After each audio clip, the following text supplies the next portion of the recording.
Hoi Horas, apa kabar Anda pemirsa? Selama 24 menit ke depan kami menghadirkan berbagai kisah inspiratif dalam keberagaman budaya. Saya Agnes Nambela, inilah Bingkai Sumatera. Berdiri sejak tahun 1998, Sanggar Sinar Budaya Group mengajari anak-anak muda di Kota Medan dan Kabupaten Deli Serdang dengan berbagai ragam tari tradisional secara gratis. Sanggar ini juga sudah diundang ke berbagai negara untuk mementaskan tari tradisional Indonesia. Seperti apa? Berikut liputan selengkapnya. Generasi muda ini adalah ujung tombak kebudayaan karena mereka-mereka inilah yang akan mempopulerkan, mensosialisasikan kebudayaan yang ada di negeri mereka tentunya.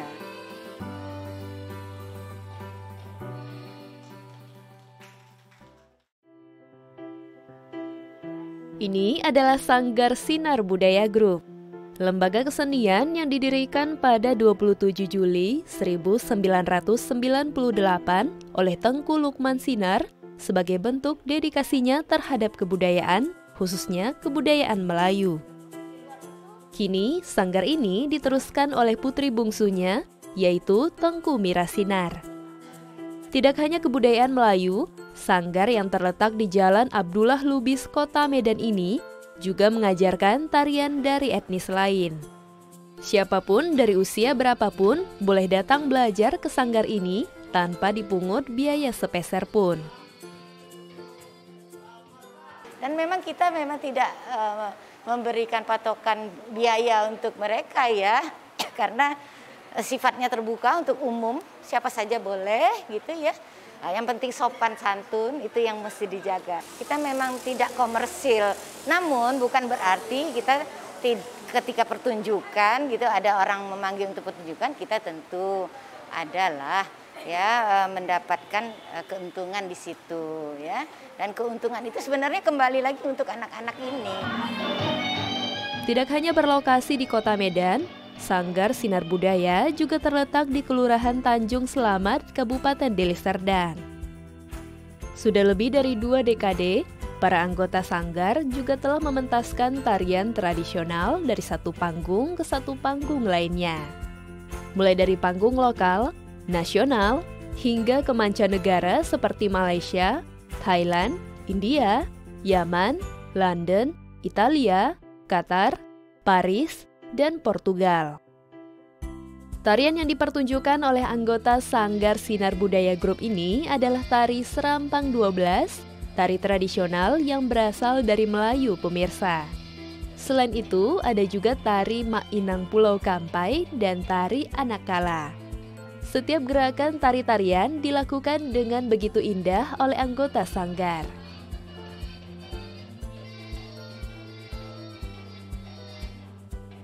Salah satu anggota yang menarikan tari Serampang 12 ini adalah Atifa Zahra Anum.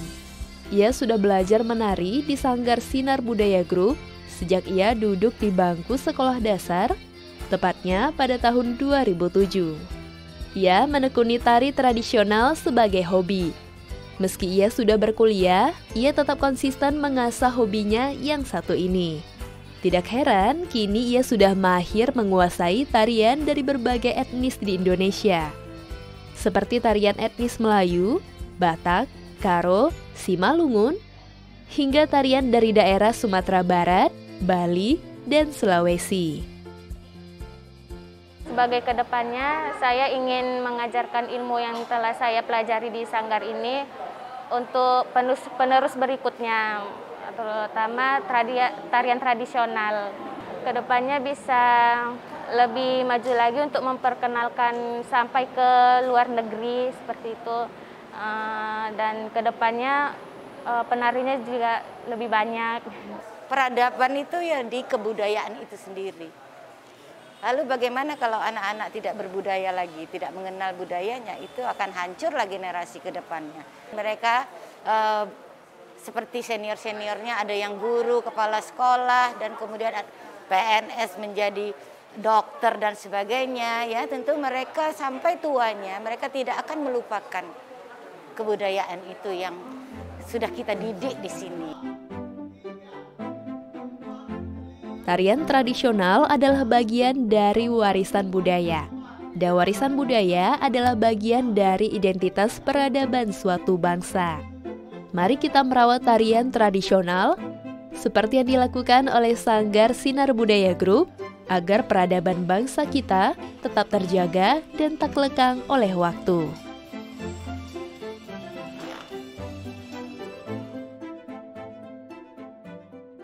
Selama masa pandemi COVID-19, Medan Plus, sebuah yayasan rehabilitasi korban narkoba dan HIV/AIDS di Medan, tetap melakukan berbagai kegiatan positif dengan menerapkan protokol kesehatan. Seperti baru-baru ini, mereka menggelar kegiatan memperingati Hari Anti Narkoba Internasional 2021. Berikut liputannya kami hadirkan untuk Anda.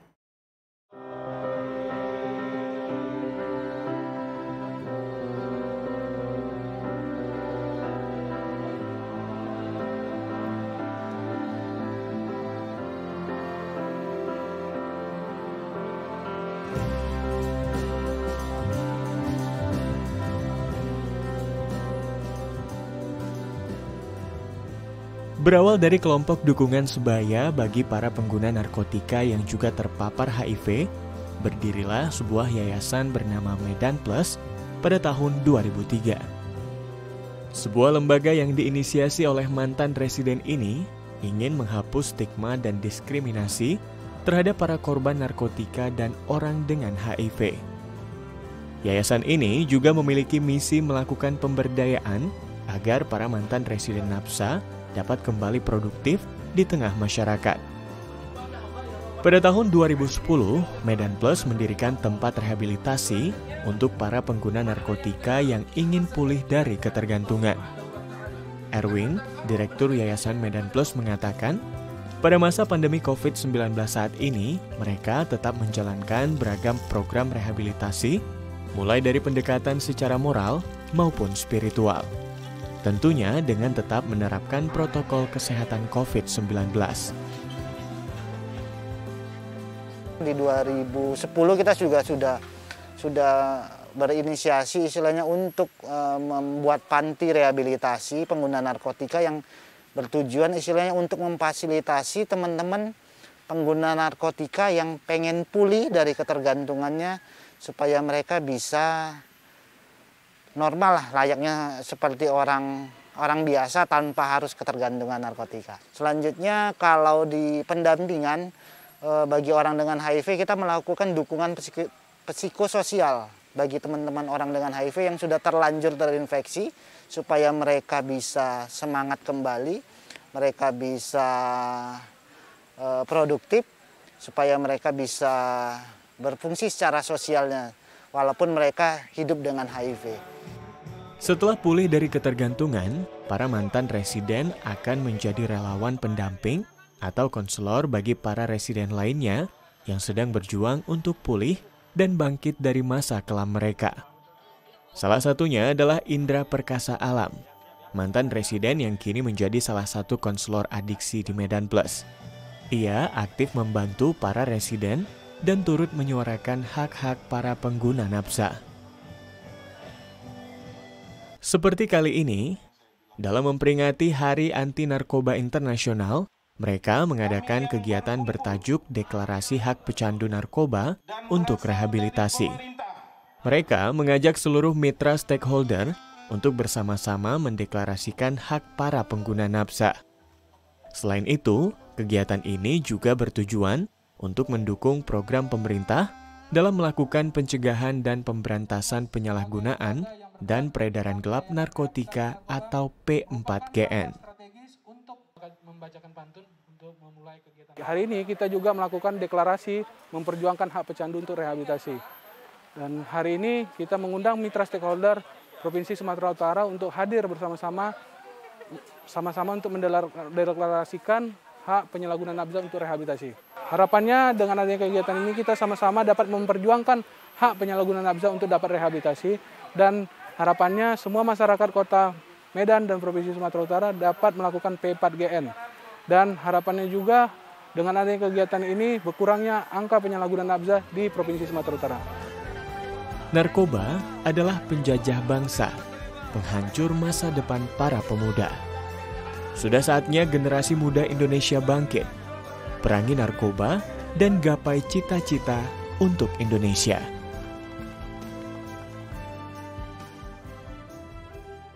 Pemirsa, Sabang dikenal sebagai kota wisata karena kemolekan alamnya.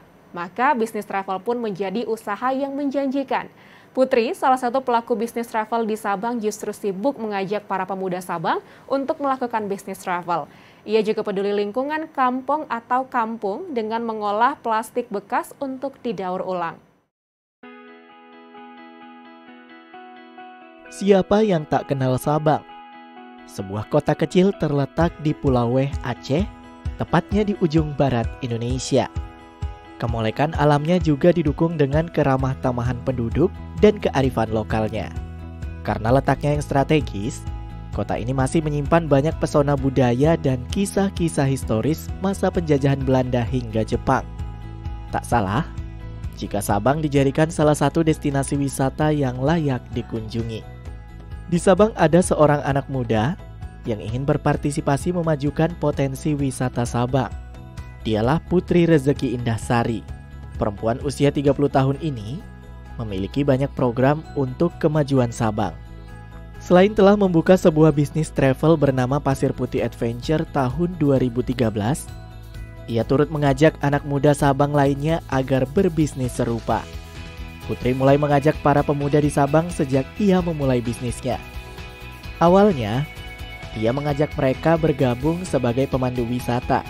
Lambat laun, mereka yang sudah menguasai teknik bisnis travel, pelan-pelan membuka usaha serupa. Dari niat ingin membantu tanpa disadari, Putri telah membantu membuka lapangan pekerjaan bagi mereka. Sehingga, selain objek wisata Sabang terus meningkat, pemudanya pun hidup sejahtera dengan berbisnis travel. Semakin banyak kita menolong orang, kita juga bakalan ditolong. Jadi saya nggak ada pemikiran bakalan di saya ini sih, malah membantu. Jadi saya sering kekurangan orang di sini, jadi tinggal kita limpahkan ke teman-teman yang udah menjadi travel. Sebagai orang yang ingin memajukan pariwisata Sabang, Putri juga memiliki niat melestarikan alam dan lingkungan. Untuk itu, ia dan teman-temannya membuat program bernama Wonderful Jaboy. Jaboy adalah sebuah desa yang terletak sekitar 15 km dari kota Sabang. Jaboy memiliki potensi wisata alam yang tidak kalah menarik dengan daerah lain di Sabang. Salah satu objek wisata yang menarik dikunjungi adalah Gunung Api Jaboy. Gunung api yang masih aktif ini menawarkan panorama alam yang indah. Pengunjung bisa menikmati pemandangan lewat jalur trekking dan mengunjungi kawah Jaboy yang masih aktif. Lewat program Wonderful Jaboy pula lah, Putri mengajak anak muda Jaboy untuk aktif menghias desa mereka. Anak-anak muda ini bahu-membahu membuat fasilitas untuk spot wisata dengan mengandalkan bahan alam seperti kayu dan lainnya. Mereka juga aktif membersihkan area Wonderful Jaboy agar semakin menarik dikunjungi. Putri dan teman-temannya juga aktif mendaur ulang sampah plastik yang terus menjadi masalah klasik. Mereka mengumpulkan sampah plastik untuk didaur ulang menjadi barang berguna. Plastik yang sudah terkumpul kemudian dicacah di mesin pencacah. Hasil cacahan ini kemudian dipres ke dalam oven yang sudah dimodifikasi sehingga menghasilkan benda serupa vas bunga yang cantik seperti ini. Yang jelas jadi termotivasi ya buat jadi makin mendalami dunia entrepreneur, karena kan dunia entrepreneur itu kita nggak cuma mengkaryakan diri sendiri tapi juga bisa mengkaryakan orang lain. Apalagi kalau untuk travel ini kan di sini kan kita kerjanya holistik ya Kak ya. Jadi nggak cuma saya sendiri tapi juga kerja sama hotel atau mungkin sama masyarakat sekitar yang punya rumah makan atau mungkin masyarakat yang misalnya ada di lokasinya di sekitar tempat wisata. Putri menjadi contoh teladan anak muda. Kegigihannya dalam memajukan potensi wisata kota Sabang sudah selayaknya ditiru untuk kemajuan wisata negeri.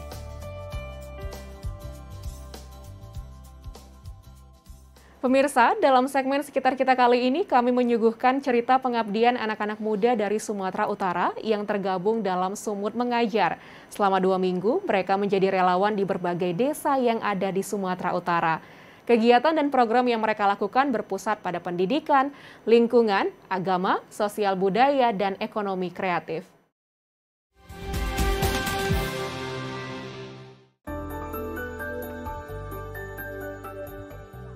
Kita ingin hidup seperti matahari, di mana matahari itu dia akan menyinari seluruh dimensi ruang dan waktu, di mana kita akan menyinari seluruh desa-desa, meskipun pada hakikatnya kami di Gerakan Sumut Mengajar tentu yang paling banyak belajar kepada masyarakat. Sedangkan anak-anak didik hanya sedikit mendapatkan pengajaran dari 14 hari kami mengabdi di desa. Terima kasih untuk Sumut Mengajar karena sudah mengajari kami.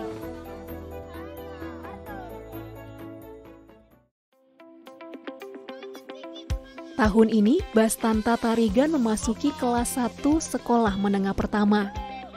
Anak kedua dari 3 bersaudara ini tinggal di Desa Sugihen, Kecamatan Juhar, Kabupaten Karo. Sejak pandemi COVID-19, ia dan teman-temannya belajar secara daring. Namun selama liburan sekolah, Bastanta tidak diam di rumah. Ia dan teman-teman sekampungnya memiliki aktivitas baru, belajar bersama Sumut Mengajar. Seperti inilah potret kegiatan belajar anak-anak Desa Sugihen bersama para relawan Sumut Mengajar. Selama 2 pekan, Sumut Mengajar mendidik anak-anak desa yang berada di jenjang SD dan SMP. Mereka belajar berbagai mata pelajaran. Ada puluhan anak yang begitu semangat dan antusias mengikuti kegiatan ini. Aktivitas belajar mengajar ini mengobati kerinduan mereka belajar bersama seperti semula di sekolah. Halo, nama saya Bastanta Tarigan. Umur saya 13 tahun. Saya kelas 1 SMP di 34. Sudah belajar matematika, IP, sama IPS. Matematikanya tentang perkalian dan pembagian yang sangat seru. Serunya lagi belajar bisa diajak main-main. Gerakan Sumut Mengajar berisi para mahasiswa Sumatera Utara yang memiliki semangat mengajar dan jiwa kerelawanan yang tinggi. Salah seorang pengajar muda yang mengabdi tahun ini adalah Andrew Alexandro, mahasiswa semester 5 Pendidikan Kimia Universitas Negeri Medan. Mengajar anak-anak dan mengabdi di Desa Sugihen telah memberi sebuah pengalaman berarti bagi bungsu dari 3 bersaudara ini. Sebenarnya Kak, ikut organisasi ini kan pengen menambah pengalaman lagi dalam dunia mengajar kan. Karena di universitas cuma diajarkan teori-teori gitu, kita belum tahu praktiknya kayak mana di lapangan aslinya. Jadi kalau udah ada pengalaman pasti nanti di dunia pekerjaan pasti lebih mudah lagi. Kalau saya pelajari di desa ini banyak sekali lah Kak. Dari segi kebudayaan, dari segi toleransinya sangat kental di sini. Tidak ada membedakan satu sama lain. Dari masalah apalagi anak-anaknya ramah tamah, orang tuanya sangat bersahabat sekali sama anak-anak. Kami di desa ini, relawan ini udah kayak dianggap anaknya sendiri. Selama 14 hari pengabdian, relawan Gerakan Sumut Mengajar tinggal bersama warga desa. Sejak berdiri pada 24 Oktober 2015 lalu, Sumut Mengajar sudah berkeliling menebarkan kebaikan dari satu desa ke desa lain yang ada di Sumatera Utara. Program kegiatan yang mereka lakukan berpusat pada pendidikan, agama, lingkungan, dan sosial budaya. Awalnya, gerakan ini digagas oleh Fauza Kadriah dan saudara-saudaranya. Kini ada lebih dari 1.000 relawan yang pernah mengabdi di Sumut Mengajar. Menariknya, seluruh dana untuk merealisasikan pengabdian mereka berasal dari para relawan Sumut Mengajar sendiri. Meski terkadang kekurangan dana, khususnya di masa pandemi saat ini, seperti untuk menjalani tes swab yang memakan biaya tidak murah. Namun, tantangan ini tidak menghentikan langkah mereka untuk memberikan pendidikan yang layak bagi anak-anak desa.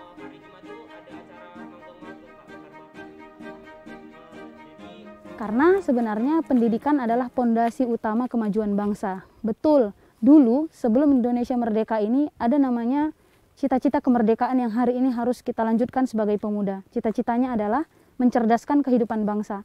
bagaimana kita tercerdaskan jika pendidikan tidak kita perhatikan. Nah, mungkin kita dari latar belakang yang berbeda, sarjana hukum dan sarjana lainnya, tapi di Gerakan Sumut Mengajar, bagaimana akhirnya kolaborasi penuh antar seluruh jenjang pendidikan kita satukan untuk mewujudkan kecerdasan seluruh bangsa. Selain itu, pengabdian Sumut Mengajar juga bergerak di bidang ekonomi kreatif, di mana mereka turut memperkenalkan potensi desa tempat mereka mengabdi.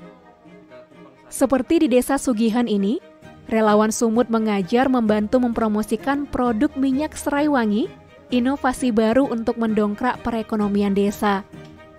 Para relawan muda ini juga mengeksplor keindahan alam Desa Sugihan yang kini ditetapkan menuju desa wisata.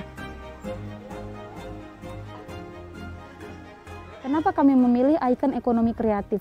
Kami menyadari bahwa kami tidak memiliki harta yang lebih untuk membeli seluruh hasil kekayaan alam di desa kami mengabdi. Tapi yang kami miliki adalah kami bisa men-share informasi kepada teman, rekan, hingga akhirnya kita ambil tentang ekonomi kreatif, yaitu program Peduli Desa Shop Gerakan Sumut Mengajar, di mana hasil daripada desa-desa yang kami abdikan, kami bantu untuk sebarkan informasi tentang itu kepada masyarakat yang lebih luas, sehingga desa kita, desa pengabdian kita diperhatikan oleh masyarakat lebih luas. Untuk masyarakat yang menerima Gerakan Sumut Mengajar secara sukarela, kami ucapkan terima kasih banyak. Tanpa dukungan Bapak Ibu, Gerakan Sumut Mengajar tidak akan bisa berlanjut. Saya sebagai tanggapan perwakilan dari masyarakat Desa Sugihan, sekaligus sebagai Kepala Desa Sugihan, saya sangat senang dan setuju. Karena orang ini, mahasiswa kita ini, orangnya kreatif dan baik-baik. Di mana kegiatan setiap ada di desa kami, orang ini ikut ambil bagian. Sekaligus membimbing anak-anak SD, SMP. Nah, dan mereka tidak pernah mengenal lengah dan cemas, nggak pernah. Semangat terus. Inilah bakti generasi muda Sumatera Utara. Aksi nyata kepedulian Sumut Mengajar untuk kemajuan pendidikan bangsa. Bahkan pandemi yang masih melanda tidak menghentikan semangat mereka untuk mengabdi menjadi relawan pendidikan. Teruslah melangkah, anak-anak muda kebanggaan Indonesia.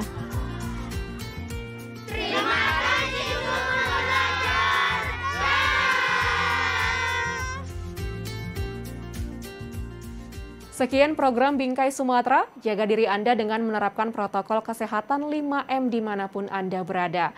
Memakai masker, mencuci tangan pakai sabun dan air mengalir, menjaga jarak, menjauhi kerumunan, serta membatasi mobilitas. Tetap semangat menyebarkan kebaikan, saya Agnes Sinambela pamit, sampai jumpa.